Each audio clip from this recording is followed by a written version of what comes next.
என்னன்னு தெரியல, அவங்க சொன்னாதான் தெரியும். மேபி என் அம்மாவுக்கு ஏதோ பிரச்சனை. நீ வாயை மூடு. என்ன பெரிய படையப்பா சிவாஜி கணேசன் மாதிரி அத்தனை சொத்தையும் தூக்கி கொடுத்துட்டு தூணை தடவை தடவை பார்த்துட்டு வந்திருக்க, அதான் இப்ப பிரச்சனை. இது தூணை தடவி தடவி பார்த்தானா? உமா, இவன் வீட்டை திரும்பி திரும்பி பார்த்தான்னு நீ தானே சொன்ன? ஆமா பார்த்தான். Oh my God. ஏய் என்ன? ஏண்டா, கூட படிக்கிற பிள்ளை ஏதோ நீ சாப்பிட்டுட்டு இருக்கிற கடல் மிட்டாயை கேட்ட மாதிரி தூக்கி கொடுத்துட்டு வந்து நிக்கிற. கொஞ்சமாவது அறிவு இருக்கா உனக்கு? ஹே இடியட், நான் எதுக்கு என்னோட சொத்தெல்லாம் அவகிட்ட கொடுத்துட்டு வந்தேன்னு உமா தான் உங்ககிட்ட சொல்லியிருப்பாள்ல, அப்புறம் எதுக்கு சும்மா நோய் நோயின்னு இருக்க? சொன்னா. அப்புறம் என்ன? எதுக்குக்கா, எதுக்கு கொடுத்துட்டு வந்திருக்கான் கேக்குறா, சொல்லவா? வாயை மூடிட்டு அமைதியா இருந்துரு சொல்லிட்டேன். நான் வாயை மூடிக்கிட்டு இருக்கிறது இருக்கட்டும், நீ எல்லாத்தையும் மூடிக்கிட்டு இருந்ததுனால தான் இப்போ இவ்வளோ பிரச்சனை தெரியுமா? நீ மட்டும் மனசை திறந்து காட்டி இருந்தேன்னா இப்போ இவ்வளோ பிரச்சனை வந்திருக்குமா? ஏ எவடா இவ? புகழரசியக்கா, என்னாச்சு? என்ன பேசுறீங்க ரெண்டு பேரும்? ஒன்றும் இல்லை, உங்ககிட்ட நான் ஒரே ஒரு ஹெல்ப் கேட்டேன், அதை பண்ணியா நீ? என்னது? என்னது? உங்ககிட்ட நான் என்ன ஹெல்ப் கேட்டிருந்தேன்? அது நான் கேட்ட ஹெல்ப்பை மட்டும் நீ ஒழுங்காக பண்ணியிருந்தேன்னா நேரம் இவனுக்கு இந்த நிலைமை வந்திருக்குமா? இது இந்த அவங்கள வீட்டை விட்டு அனுப்பிச்ச மாதிரி என்னை எப்பயும் அனுப்பிச்சிருந்துருப்பாங்க. இப்போ மட்டும் உனக்கு நல்ல பேராக இருக்குன்னு நினைக்கிறேன். வினிதா நகையெல்லாம் நீ தூக்கிட்டு வந்துட்டியாம் தெரியுமா? திருட்டு பட்டம் கட்டியிருக்காங்க. என்னது? கத்தாத. அவங்களுக்குள்ளேயே தான் அப்படி பேசிகிட்டு இருந்திருக்காங்க. வெளியெல்லாம் அந்த மாதிரி பேச்சு கசிய விட மாட்டாங்க. ஏன்னா அது அவங்களுக்கு தான் ப்ராப்ளம். அப்படினாலும் எப்படி அப்படி பேசலாம்? அவங்களா என்னை பிளான் பண்ணி அனுப்பிட்டு அதை எப்படி இப்படி வேற பழி போடுவாங்க? எல்லாத்துக்கும் நீங்கள் தான் இடம் கொடுத்துருக்கீங்க. இவன் ஒரு பக்கம் முட்டாளாக இருந்திருக்கான், நீ ஒரு பக்கம் சுயநலமாக இருந்துட்டேன். நான் தான் படித்து சொன்னனே, வினிதாவுக்கும் இவனுக்கும் செட் ஆகாது, அவள் கேரக்டர் இவனுக்கும் ஒத்து வராதுன்னு. கேட்டையா? இப்போ என்ன நடந்திருக்குன்னு பாரு. இதில் நான் தான் முந்தி வந்தேன், நீங்கள் எனக்கு அப்புறம் வந்தீங்கன்னு ஏன் கூட சண்டை போட்டுட்ருக்கேன். தலையாக அடிச்சுக்கிட்டேன் ரெண்டு பேர்கிட்டையும். பாரு இப்போ என்ன ஆச்சுன்னு பாரு. ஒரு ஃப்ரெண்டை காப்பாற்றுற பொறுப்பு நமக்கு இருக்குன்னா அங்கே என்ன அவமானம் வந்தாலும் அசிங்கம் வந்தாலும் அதை தாண்டி தான் நம்ம அவனை காப்பாற்றணும். சும்மா ஃப்ரெண்டுன்னு வாயால் சொல்லிக்கிட்டு இருந்தால் பத்தாது. சாரி, இன்னமே சாரி சொல்லி அதான் எல்லாம் போச்சே. சரி விடுங்க. சரி, இப்போ ஒன்றும் கெட்டு போகலை. போய் எம்கே கிட்ட நான் உன்னை லவ் பண்ணுறேன்னு சொல்கிறியா?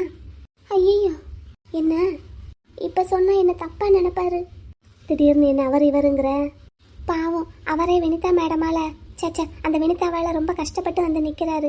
இந்த நேரத்தில் நான் வேற ஏதாவது பேசி அவர் மனசை காயப்படுத்திடக்கூடாது. ஓஹோ, நீங்கள் சொன்ன மாதிரி முத்துக்கு ஹெல்ப் பண்ணி முத்துவை காப்பாற்றுறதுக்கு நான் தான் தவறிட்டேன். அதனால இனிமேல் முத்து கூடவே இருந்து அவனை முன்னேற்றி விட்டு. அதெல்லாம் நீ ஒன்றும் பண்ண வேண்டாம், அவனே முன்னேறி வந்துடுவான். இருந்தாலும் அதுக்கு ஒரு பூஸ்ட் கொடுக்கணும்ல, அந்த பூஸ்ட்டாக நான் இருப்பேன். சரி. ஆமாம், அவனுக்கு எல்லா விதத்துலையும் உறுதுணையாக இருந்து அவனை வாழ்க்கையில் முன்னேற்றி விட்டு அதுக்கப்புறம் தான் என்னோட காதலை சொல்லுவேன். நாசமாக போச்சு. சரிங்கம்மா, நான் உடனே கிளம்பி வரேன். என்ன மாப்பிள்ள ஆச்சு? என்னன்னு சொல்ல மாட்டேங்கிறாங்க. நீ உடனே வான்னு மட்டும் தான் சொல்கிறாங்க. சரி, நான் வீட்டுக்கு உடனே கிளம்புறேன். நீ மட்டுமா போகிற? நானும் வர்றேன். நீ எதுக்குடா தேவையில்லாமல் அங்கே இங்கேயும் அலைஞ்சிட்டு இருக்க?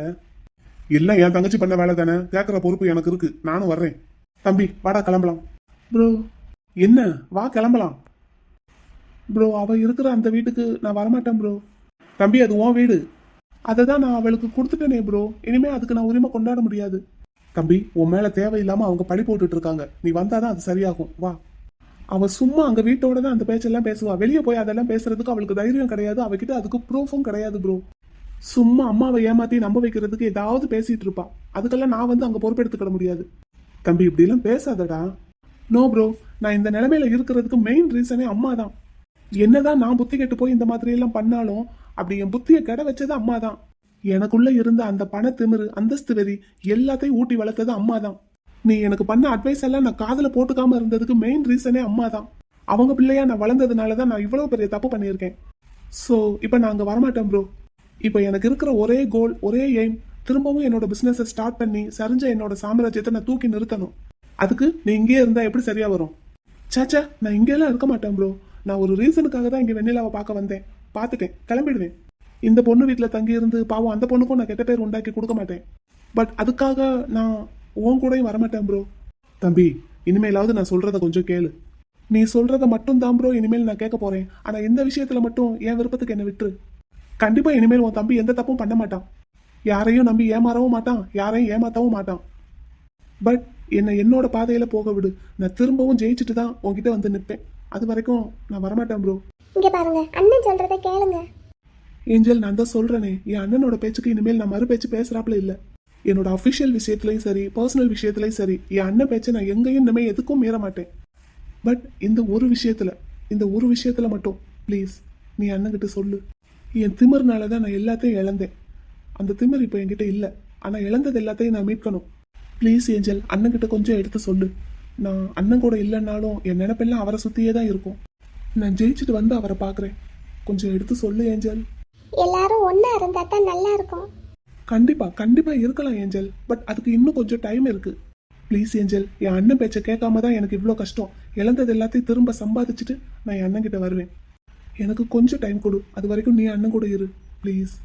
என்னங்க, நம்ம கிளம்பலாம். அங்கே போய் அம்மாவுக்கு என்ன பிரச்சனைன்னு நம்ம போய் பார்க்கலாம். அப்போ தம்பி வரமாட்டானாமா? அவருக்கு கொஞ்சம் டைம் கொடுங்க. அவரும் உங்கள் பேச்சை கேட்காம போயிட்டமேன்னு ரொம்ப வருத்தப்பட்டு ஃபீல் பண்ணிட்டு இருக்காருல்ல. கொஞ்சம் டைம் கொடுங்க. அதுலேருந்து அவரும் வெளியே வரட்டும். உங்களை பார்க்கறதுக்கும் உங்ககிட்ட பேசுறதுக்கும் அவருக்கும் கொஞ்சம் ஒரு மாதிரி கஷ்டமா கில்ட்டி ஃபீலிங்காக இருக்கும்ல. என்கிட்ட எதுக்குடா அதெல்லாம் பார்க்கணும்? அவர் நிலைமையில இருந்து பார்த்தா தான் நமக்கு புரியும்.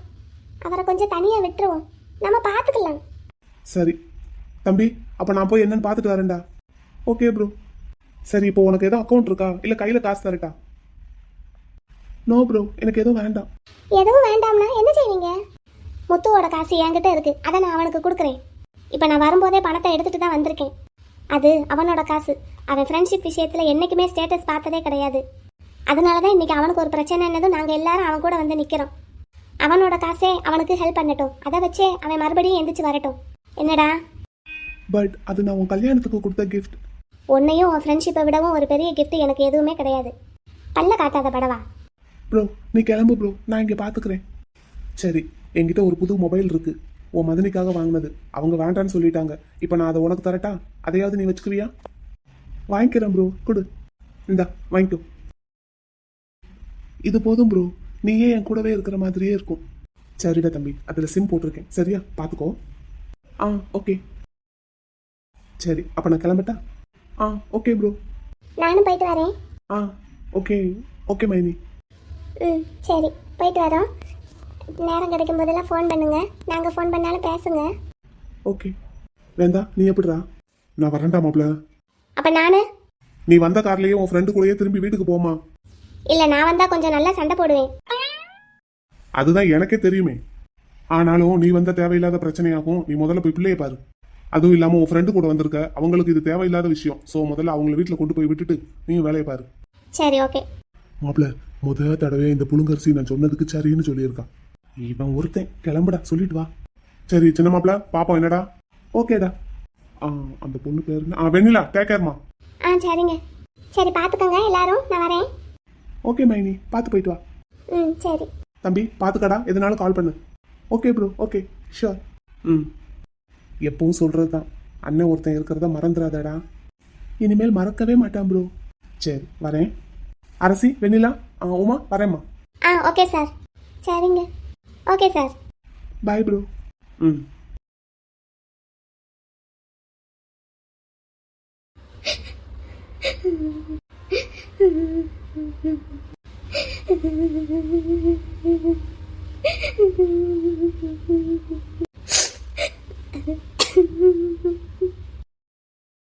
அம்மா, அம்மா ஏமா இங்க உட்காந்துருக்கீங்க? என்னம்மா ஆச்சு?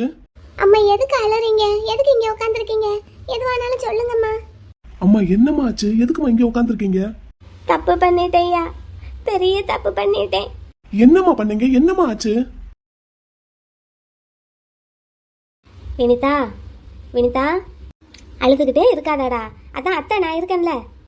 என் மகன் பெரியவன் போயிருக்கான்ல, எப்படியும் அவன் தம்பியை கூட்டிட்டு வந்துருவான். அவன் மட்டும் இங்கே வந்து என்கிட்ட எனக்கு வினிதாவை பிடிக்கல, நான் வெண்ணிலா கூட தான் இருப்பேன்னு ஒரு வார்த்தை சொல்லட்டும். அந்த நிமிஷமே அவன் என் பிள்ளை இல்லைன்னு தலைமுழுகிடுவேன். நீங்கள் அப்படி செய்கிறதுனால என்னத்தே ஆக போகுது? என்ன ஆக போகுதா? அவன் என் பிள்ளையே இல்லைன்னு ஆயிட்டா அதுக்கப்புறம் என்னோட சொத்துல அவனுக்கு ஒரு பைசா கூட கொடுக்க மாட்டேனே. அதுக்கு மேலேயும் அவனை நான் சும்மா விடுவேன்னு நினைக்கிறியா? கோர்ட்டில் கேஸ் போட்டு உனக்கு நான் நியாயம் வாங்கி கொடுத்தே தீருவேன். அவன் சம்பாதிச்ச சொத்தையும் பாதியை உனக்கு கொடுத்தே ஆகணும். அதனால உன் எதிர்காலம் என்ன ஆகுமோ ஏதாகுமோன்னு பயப்படாத, அத்தை நான் இருக்கேன். ஏற்கனவே உங்க பெரிய பிள்ளைக்கு சொத்து எதுவும் கொடுக்க மாட்டேன்னு தான் அவரை வீட்டை விட்டு அனுப்பிட்டீங்க அத்தே. அவன் அந்த பொண்ணு பின்னாடி போனான்னா அதுக்கு நான் என்னடா செய்ய முடியும்? இப்போ அண்ணனுக்கு தப்பாம தம்பியும் வந்து பிறந்திருக்கான் பாத்தியா? அவன் அந்த பொண்ணு பின்னாடி போனா இவன் இந்த பொண்ணு பின்னாடி போயிட்டானோ. பிள்ளைங்கன்னு பெத்து வச்சிருக்கேன் பாரு. நானும் 2 ஆம்பளை பிள்ளைகளை பெத்து ஒரு பிரயோஜனமும் கிடையாது. நான் பெத்த பிள்ளைகளால எங்க அண்ணன் பெத்த பொம்பளை பிள்ளைகளுக்கும் பிரச்சனை. அவனுக்கு கிடக்குறாங்க வினிதா. எனக்கு இன்னமே நீ தான் வாரிசுன்னு நான் முடிவு பண்ணிடுறேன். சரியா? அவன் மட்டும் வந்து என்கிட்ட ஒரு வார்த்தை சொல்லட்டும். அதை ஏன்தே உங்கள் பிள்ளை வந்து சொல்லணும்? இப்போவே முடிவு பண்ணிருங்களேன். என்னதுடா? இல்லத்தே, இப்போவே சொத்தெல்லாம் எங்கள் பேருக்கு எழுதி கொடுத்துருங்களேன். என்னடா சொல்கிற? அவ சொல்றது உனக்கு புரியலையா மரகதம்? ஆமாண்ணே. உன் பிள்ளை வந்து சொல்ற வரைக்கும் எதுக்காக காத்துக்கிட்டு இருக்கணும்? இப்பவே சொத்தெல்லாம் எங்க பேருக்கு எழுதி கொடுத்துருன்னு சொல்றா. என்னே? என்ன? வருத்தப்படாதீங்கண்ணே, கோவப்படாதீங்க. எப்படியும் வினிதா தான் என்னோட வாரிசு. அது மட்டும் இல்லாமல் என் மகன் சொத்துலையும் பாதியை வாங்கி தர்றேன் வினிதாவுக்கு. உங்கள் மகன் முழு சொத்தையும் என்கிட்ட கொடுத்துட்டு போயிட்டாரு. இனிமேல் நீங்கள் என்னத்தை வாங்கி எனக்கு கொடுக்க போகிறீங்க? என்னடா சொல்கிற வினிதா? நீ என்னடா சொல்கிற? எம்கே தன்னோட முழு சொத்தையும் என் பேரில் மாற்றி கொடுத்துட்டு போயிட்டாரு. இதுக்கு மேலேயும் அவர்கிட்ட இருந்து என்னதான் எனக்கு நீங்கள் வாங்கி கொடுக்க போகிறீங்கன்னு கேட்குறேன். காது கேட்கலையா? வினிதா, என்ன சொல்கிற? என் மகன் உங்கள் மகன்தான். நீங்கள் பெத்த அருமை மகன்தான். எம்கே தான் தான் சொத்தை பூரா என் பேருக்கு மாற்றி கொடுத்துட்டு போயிட்டாரு. மாற்றி கொடுத்துட்டானா? எதுக்கு? நான் தான் கேட்டேன். நீ கேட்டையா? ஆமாம், அதுக்கு தான் இத்தனை வருஷமாக உங்கள் பிள்ளைய காதலிக்கிற மாதிரி நடித்து பிளான் பண்ணி ஏமாற்றி கல்யாணம் பண்ணேன். என் வேலை முடிஞ்சிருச்சு, அதனால தான் சொத்தை கொடுன்னு கேட்டேன். அவனும் வேறு வழி இல்லாமல் கொடுத்துட்டு போயிட்டான். எதுக்கு எதுக்கு கொடுத்தான்? அவன் காதலிக்கிற பொண்ணு வெண்ணிலாவை நான் கடத்தி வச்சிருக்கேன்னு சொன்னேன். அதான் கொடுத்துட்டான். அந்த பொண்ணை காப்பாற்றணும்ல. வினிதா, அந்த அந்த பொண்ணு வெண்ணிலா உன் நகையெல்லாம் தூக்கிட்டு போயிட்டாதா? அது சும்மா. அவளை எப்போவோ வீட்டை விட்டு அனுப்பி இருந்திருக்கணும்.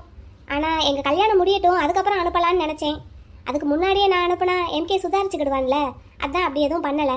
எம்கே எப்போ என் கழுத்தில் தாலி கட்டினானோ அடுத்த நிமிஷமே வெண்ணிலாவை வீட்டை விட்டு அனுப்பிட்டேன். அப்புறம் எப்படியும் வெண்ணிலாவை நீங்கள் தேடுவீங்க. அவளை காணும்னு சொன்னால் என்ன ஏதுன்னு பார்க்க மாட்டீங்களா? அதான் அவளா என் நகையை திருடிட்டு போயிட்டான்னு ஒரு பொய். எதுக்குடா இப்படிலாம்? எல்லாம் சொத்துக்காக தான் மரகதம். அண்ணே. அண்ணனா? என்ன நான் என்ன உன் கூடயா பிறந்தேன்? சும்மா அண்ணன் நொன்னேன்னுக்கிட்டு. என்னண்ணே இப்படி எல்லாம் பேசுறீங்க? நாங்களே இப்பதான் கரெக்டா பேசிட்டு இருக்கோம். இத்தனை நாள் நடிச்சுக்கிட்டு இருந்தோம். எவ்வளவு சங்கடமா இருந்தது தெரியுமா எங்களுக்கு? அண்ணே, வினிதா, இப்படியெல்லாம் நீங்க பேசாதீங்க. நீங்க இப்படியெல்லாம் பேசுறது மட்டும் ரூபாவுக்கு தெரிஞ்சா எவ்வளவு வருத்தப்படுவா தெரியுமா? நான் எதுக்கு வருத்தப்பட போறேன்? பிளான் போட்டு கொடுத்ததே நான் தான். ரூபா, ரூபா டேய், என்னடா இப்படியெல்லாம் பேசுறீங்க? அப்புறம் வேற எப்படித்தே பேசுறது? எங்க அண்ணன் பேர்ல இருக்கிற அவனோட சொத்து எல்லாத்தையும் எங்க அப்பா பேருக்கு வர விடாம பண்ணது யாரு? ரூபா, சரி இருக்கட்டும். அவன் ஒரு ஏமாந்தவன். எப்படியும் அவனை ஏமாத்தி எல்லா சொத்தையும் நாங்கள் எழுதி வாங்கிடலான்னு நினச்சிட்டு இருக்கும்போது அதையெல்லாம் குறுக்க புகுந்து தடுத்தது யாரு? ரூபா, சரி போகட்டும், அதெல்லாம் பழைய கதை. நம்ம ப்ரெசன்ட் ஸ்டோரிக்கு வருவோம். எங்கள் அண்ணன் ஒரு அப்பாவி. அவனுக்கு நாங்களே ஒரு பொண்ணை தேடி பிடிச்சி கல்யாணம் பண்ணி அந்த பொண்ணு மூலமாக அவனை டார்ச்சர் பண்ணி அவனை கொஞ்சம் மென்டல் ஆக்கி அவங்ககிட்ட இருக்கிற சொத்தெல்லாம் எங்கள் பேருக்கு எழுதி வாங்கலான்னு நினச்சிட்டு இருக்கும்போது அதையும் குறுக்க புகுந்து முட்டுக்கட்டை போட்டது யாரு? யாரு? உங்கள் பிள்ளை. சரி போகட்டும். ஏதோ சட்டம் கொஞ்சம் பெண்களுக்கு சாதகமாக இருந்ததுனால அந்த பொண்ணை வச்சு கோர்ட்டில் கேஸ் போட வச்சு அந்த பொண்ணு பேரில் பாதி சொத்தை எழுதி வாங்கி அந்த பொண்ணுக்கிட்ட இருந்து அந்த சொத்தை நாங்கள் எழுதி வாங்கி அந்த பொண்ணுக்கு ஏதோ கொஞ்சம் காசை கொடுத்து விரட்டி விட்டோம். அப்புறமும் மீதி சொத்து இருக்கேன். அந்த சொத்தெல்லாம் என் அண்ணன் பேர்லையும் என் அண்ணன் பொண்ணு பேர்லையும் தானே இருக்கு. சரி, என் அண்ணன் பொண்ணை கொன்னா பாதி மென்டலாக இருக்கிறாவே மீதி மென்டலாகி ஒன்றும் இல்லாமல் போயிடுவான்னு நினச்சி என் அண்ணன் பொண்ணை கொள்ளலான்னு நினச்சிட்டு இருந்தோம். ஆனால் பாவம் அந்த பொண்ணுக்கு அதுக்குள்ளே அதுவே சாகிற நிலமை. சரி, தானா விழுகிற பழத்தை எதுக்கு தடி கொண்டு அடித்து பறிக்கணும்னு நினச்சி பொறுமையாக இருந்தோம். ஆனால் விட்டார் அவங்க பிள்ளை. என் அண்ணன் பொண்ணையும் காப்பாற்றி என் அண்ணனுக்கு இன்னொரு கல்யாணத்தையும் பண்ணி வச்சுட்டாரு. இவன் பாட்டுக்கு கல்யாணம் பண்ணி இன்னொரு பிள்ளையை பெற்றுக்குவான். இவன் சொத்தெல்லாம் அந்த பொண்ணுக்கும் இந்த பொண்ணுக்குமே போயிடும். அப்போ நாங்கள் எப்படி இத்தனை வருஷமாக காத்துக்கிட்டு இருந்து விரல் சப்பிக்கிட்டு இருக்கிறதா? என்னடா என்னென்னமோ பேசுகிற? அவ சரியாதான் பேசுறா. அண்ணே, அண்ணே, நான் உங்களை எவ்வளவு நம்பினேன். எல்லாரையும் விட உங்களை தானே நம்பினேன். நாங்க உன்னை நம்ப வச்சோம், நீயா எங்க நம்புன? அப்படின்னா அப்போல இருந்து இப்போ வரைக்கும் எல்லாம் பிளான் தான். அண்ணே, உங்களை நம்பி நான் என்னை சார்ந்தவங்க எல்லாரையும் விரட்டி விட்டுட்டேன்னே. நீ அப்படி பண்ணேன்னா அதுக்கு நாங்களா பொறுப்பு? நாங்க சொன்னா உனக்கு எங்க போச்சு புத்தி? அதானே, இப்போ கூட எம்கே இந்த மாதிரி பண்ணிட்டாருன்னு சொன்னதும் அவரை நம்பாம என்ன தானே நம்பினீங்க தே? அது ஏன் தப்பா இல்லை உங்க தப்பா? ஏன் தப்பு தான். இல்லம்மா வினிதா, மரகதம் கொஞ்சம் பரவாயில்ல. முதல்ல நம்பல பத்தியா, அவ மகனை பத்தி சொன்னதும் அப்புறம் போன்ல பேசுனதை போட்டு காட்டினதுக்கு அப்புறம் தான் நம்புனான். ஆமாப்பா, இருக்கட்டுமே. என் மகன் பேசுனதை நீ எப்ப ரெக்கார்ட் பண்ணேன்னு கேட்கலாம்ல. அப்ப அவன் இப்படியெல்லாம் பேசுவான்னு உனக்கு முன்னாடியே தெரியுமா வினிதா அப்படின்னு கேட்டிருக்கலாம்ல. கேட்கல. ஏன் கேட்கல? சரி, மகன் இப்படி உருகி உருகி பேசியிருக்கானே, அப்ப அவன் மனசுல என்ன இருக்குமோ, ஒரு பெத்த தாயை அதை நம்ம என்ன ஏதுன்னு பார்க்கணுமே, அதையும் நினைக்கல. அத சொல்லுமா. அப்படின்னா அதுக்கு நம்ம தண்டனை கொடுத்து தானே பார்க்கணும். நீங்க பேசுறது எதுவுமே சரியில்லை. நான் நான் இப்பவே என் மகனுக்கு, என் மூத்தவனுக்கு போன் போடுவேன். அவனை இங்க வர சொல்லுவேன். அவன் வந்து உங்களை எல்லாரும் என்னன்னு கேட்பான். வர சொல்லுங்க, கண்டிப்பா வர சொல்லுங்க. அவர் இங்க இருந்து போகும்போதே அம்மா என் கூட வந்துருங்கன்னு உங்களையும் கூப்பிட்டார்ல, போயிருக்கலாம்ல தே, ஏன் போகல?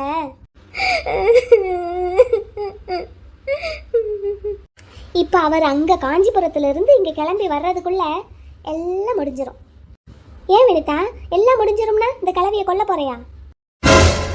ஐயய்ய, இவங்களை கொன்னு அப்புறம் இவங்க 2 பிள்ளைங்க கிட்டையும் மாட்டிக்கிட்டு யார் முழிக்கிறது? போதும்பா தலைவலி. இத்தனை வருஷமா எவ்வளவு படாத பாடுபட்டு இந்த சொத்தெல்லாம் வாங்கியிருக்கோம். வாங்கின சொத்தை நிம்மதியா அனுபவிக்கிறத விட்டு போட்டு யார் ஜெயிலுக்கு போய் உட்காந்து களி சாப்பிட்டுட்டு இருக்கிறது? நான் இப்பவே பையன் மகனுக்கு போன் போடுறேன். அவன் வந்து உங்களை எல்லாம் என்னன்னு கேட்பான்.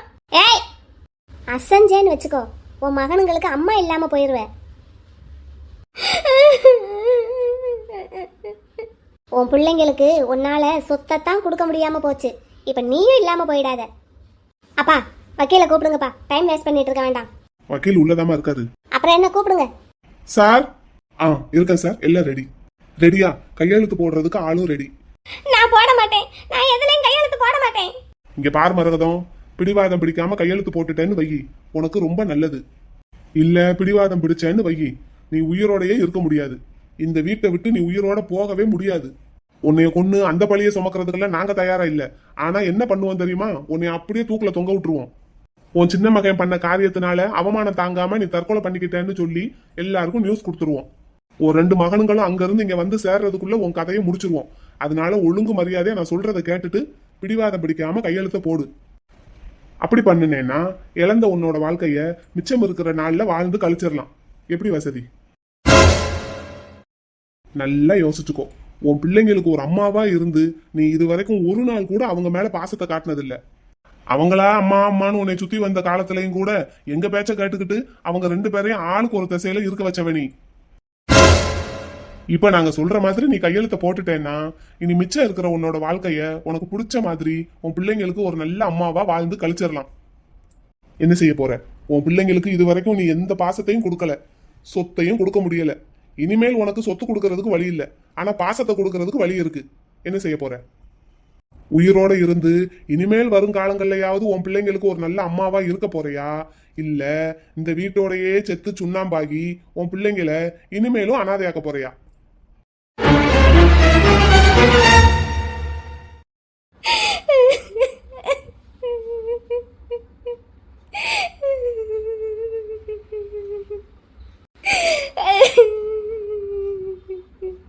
என்ன செய்ய போற? நீங்க சொல்றதெல்லாம் சரிதான். என் பிள்ளைங்களுக்கு ஒரு நல்ல அம்மாவா நான் என்னைக்குமே இருந்தது கிடையாது.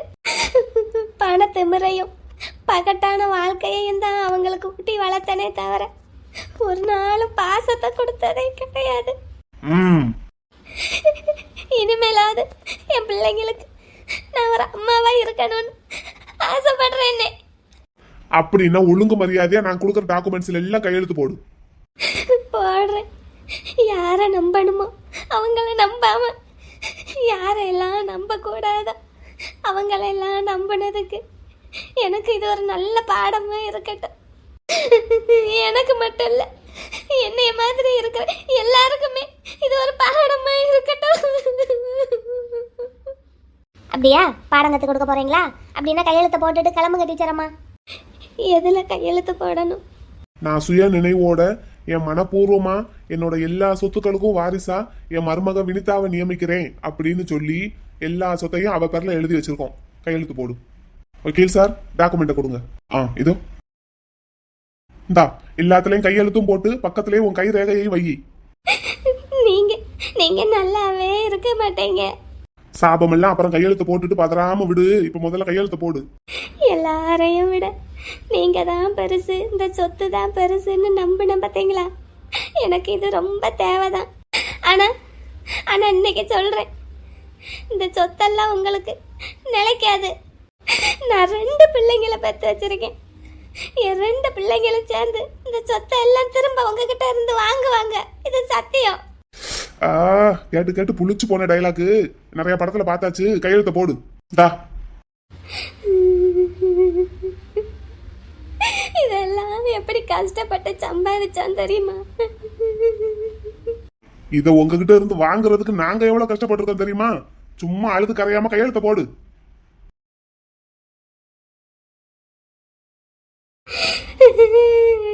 அம்மா அம்மா கையெழுத்து போட்டு கொடுத்துட்டு வந்துட்டேயா.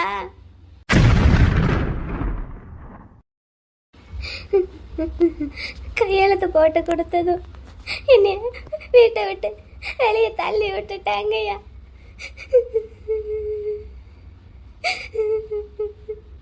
நீ வர வேண்டியது இங்க உட்காந்துருக்கேன்.